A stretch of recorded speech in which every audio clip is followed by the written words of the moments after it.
Oh, what's going on, Philadelphia Eagles fans? It's your boy Philly Day One, and we looking good on some of these injuries, y'all. I'm gonna get into the people who we were sitting there wondering about who's gonna be able to make it in this Dallas game, and I'm gonna go down the list on like down all the way down the list, but I'm gonna go, person by person to tell you who's in, who's not. Now we will do this. We will do before the game. We will do like a preview of this. Nobody's getting injured. We practice actually. We actually practice Sunday, which is today. We practiced, and some of the people who was out there practicing normally, some people who was not doing normal stuff. But we will talk about who will be able to go. We got some switching of numbers. A couple of people switched their numbers. There were some ugly numbers out there, and we're gonna get them situated into some better numbers, and we're gonna talk about that.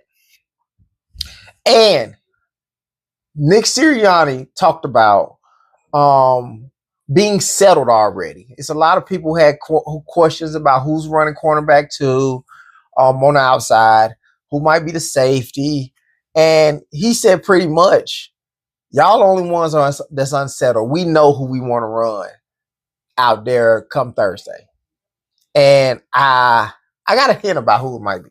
So we also made some signings, guys that we had before that we waived, and we signed again. And Anthony DeBono has a idea for why this stuff is happening, and we're gonna talk about it. And last, for the main event, for the finale of this video, we're gonna talk about some weaknesses. I want to go weaknesses first. Now they had its strengths and then they had weaknesses, but we're gonna talk about some weaknesses and then we're gonna talk about some strengths of the Dallas Cowboys and what kind of challenges they might bring us in week 1 of the NFL. So let's get it.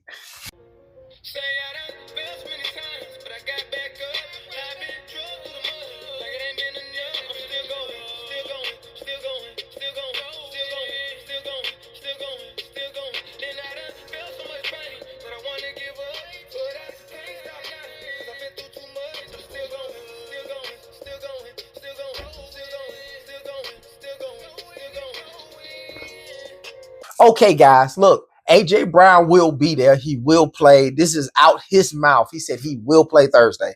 I think AJ Brown understands the importance of playing the Cowboys. Most people on this team understand the importance of playing the Cowboys, and AJ Brown is no different from those people. He's gonna play. He might still be injured, guys, but he's still gonna play. Now, 80% AJ Brown. We ain't hurting that wide receiver, but it's still better than not having AJ Brown at all. So we're gonna have AJ Brown. That's good news. Also, Tanner McKee was saw throwing or doing drills, and he was catching with the non-throwing hand. So that thumb is still messed up.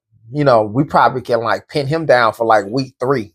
That thumb is still messed up. So we got Andrew McCouba, who was actually in practice doing everything that everybody else was doing.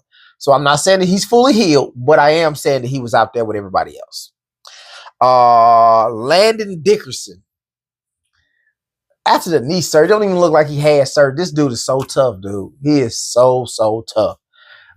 He's out there doing drills with everybody. Now he has his sleeve on where he had the injury at, but it don't look like it's bothering him any, and he's performing as if he doesn't have it. I don't see any brace though, which is crazy because there's no brace.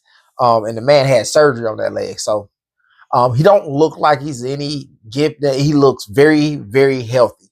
So he will be going Thursday, which is very good news for us. All right, the changing of the new Ja'Cory Bennett changed his number from 49. Just god awful for a cornerback. 49 is awful for a cornerback. And he changed it to 23. And I think that was Eli Rick's old number. So out with Eli Ricks, and he gets the number as well. Looks better on him. Looks much better on him. All right, and we got Adoree Jackson and Sidney Brown. We're doing walkthroughs and working with the first team. So when Nick Sirianni said that everybody else was settled with the idea of who's running at what position, I think this means that Adoree Jackson will be starting for us at outside corner.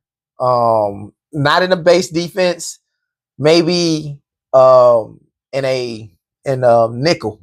He'll go outside, and Cooper DeJean will stay inside a nickel, and Sidney Brown will be our free safety, right next to the Reed Blankenship. So I guess those guys have earned their spots. I have to say that Sidney Brown has been very, very solid in camp. He has been very solid in camp. Adoree Jackson actually scares me a little bit, but he does have savvy about him. So I don't know. We'll see Thursday. I don't think either one of them will have to deal with any big time receivers because Quinyon Mitchell is going to be guarding George Pickett. And I hope George Pickett don't do nothing dirty to where he injures Quinyon Mitchell. But Quinyon Mitchell probably is going to be following George Pickens. And Cooper DeJean will probably be following CeeDee Lamb. So I don't see it being a big problem for Adoree Jackson. He's gonna most likely be guarding the third best receiver on a team, and he should be able to shut down the third best receiver on the team, especially with the pass rush we're gonna get. We're gonna get some nasty pass rush. We're gonna talk about that on the end, though. We're gonna talk about that on the end. All right. We did sign Kenyon Green to the active roster, and then we took in Terrace Marshall and signed him to the practice squad. Cooper, I'm sorry, not Cooper, but Anthony DeBono believes that this is one of those things where he's sneaking guys, he's keeping guys. Howie Roseman is keeping guys on the roster when he does this kind of sign a guy to the active roster, take a guy, put him on the practice squad. I get the fluctuation of them doing it. I don't know the science behind it, but he do believes that this is a way to keep extra guys on the roster. There you go. He ain't just doing it just to be doing it. So there's a method behind it. Okay. Anthony Schultz Parks did a kind of strengths and weaknesses of facing the Cowboys, what you'll be dealing with, to what you should try to expose. And as you see, Dak Prescott is a strength for them. Dak Prescott is a good quarterback. I'm not gonna sit here and act like he's just straight trash. He ain't just straight trash. He's a pretty good quarterback. I'm not scared of him, but he's a pretty good quarterback. The wide receivers, I guess George Pickens makes some tough catches, but George Pickens, and then you got CeeDee Lamb. CeeDee Lamb is a really, really good wide receiver. Now, he ain't no AJ Brown because they keep putting him over AJ Brown, but he's a good wide receiver nonetheless. Cooper DeJean is going to have his hands full with CeeDee Lamb. He's in the slot. He's going to have a whole lot of field to work with. And I think Cooper DeJean can do this. I think he can really shut down CeeDee Lamb. So we're gonna see. But that is a strength of them as far as wide receivers. You got two of them now. Two of them, and then you got the tight ends. He didn't say nothing about the tight end, but he does. You got a pretty good tight end that he's been throwing to over there. So we'll find out come Thursday. We'll find out come Thursday. The D tackles. And then the defensive coach, the defensive coordinator. So them are the strengths. The weaknesses are the offensive tackles. I'm going to say that Nolan Smith and Jalix Hunts are going to have their way with the weak defense. With the weak offensive tackles that Dallas got. Mainly because they've been going against Jordan Mailata and Lane Johnson all camp. They gonna run right through these dudes. You know what I'm saying? Or it should look like that. If they go down by 2 scores kind of fast, it's gonna be ugly. It's gonna get ugly. It's gonna get real ugly. We're gonna get to see what some of these practice squads guys. Not Not some of the practice squad guys. Some of the second string, some of the third string. We're gonna see what them guys are capable of doing because they're gonna get out there real fast. Cornerbacks. I would say this because Diggs won't be playing. The guy that they signed for 4 more years, 4 years, he got a big time contract. Devontae Smith be putting that boy in a blender. The one who had the run or something like that, the run blast or something like that. Devontae Smith be putting that boy in a blender. He be working that boy.